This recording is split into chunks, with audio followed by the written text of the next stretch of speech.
सुनिए वो हमारा रचना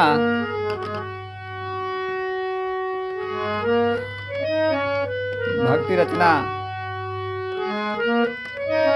एक कलयुग में भगवान के भजन के अलावा दूसर कोनो उपाय नहीं है।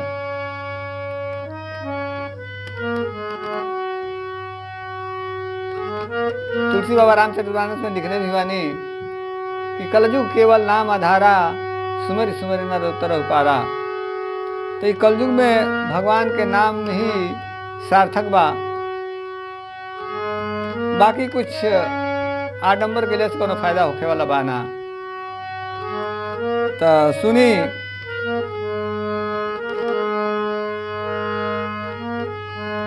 आरे बिना भजल हरि के बिना भजल हरि के बिना भजल हरि के काहे गवला उमरिया हो।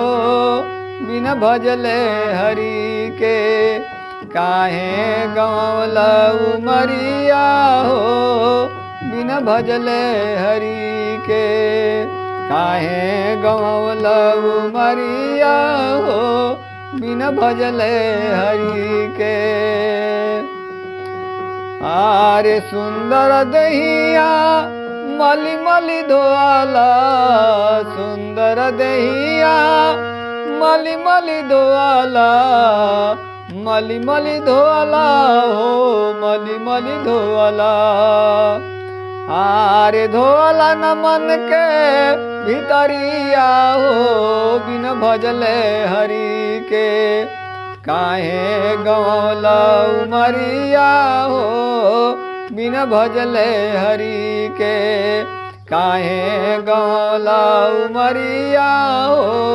बिन भजले हरि के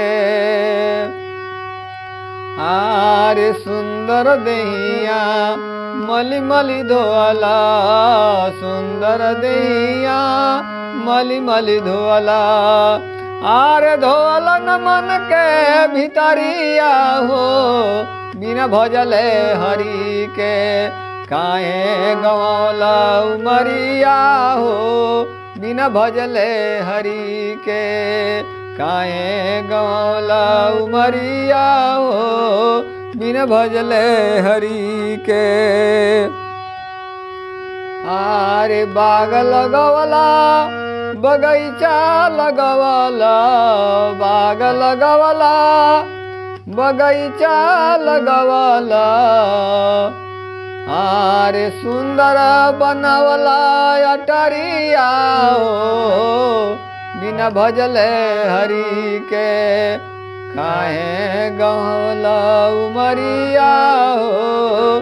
बिना भजले हरि के काहे गवला उमरिया हो।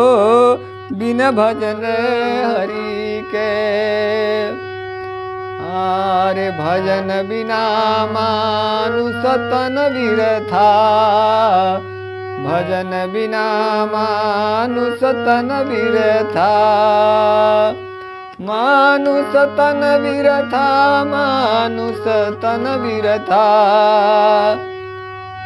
आरे बाची न तोहरो पगरिया हो। बिन भजले हरि के काहे गवला उमरिया हो। बिन भजले हरि के काहे गवला उमरिया हो। बिन भजले हरि के आरे भव सागर एक अगम समुंदर। भव सागर एक अगम समुंदर के खई तोहरो नवरिया हो। बिन भजले हरि के काहे गवला उमरिया हो।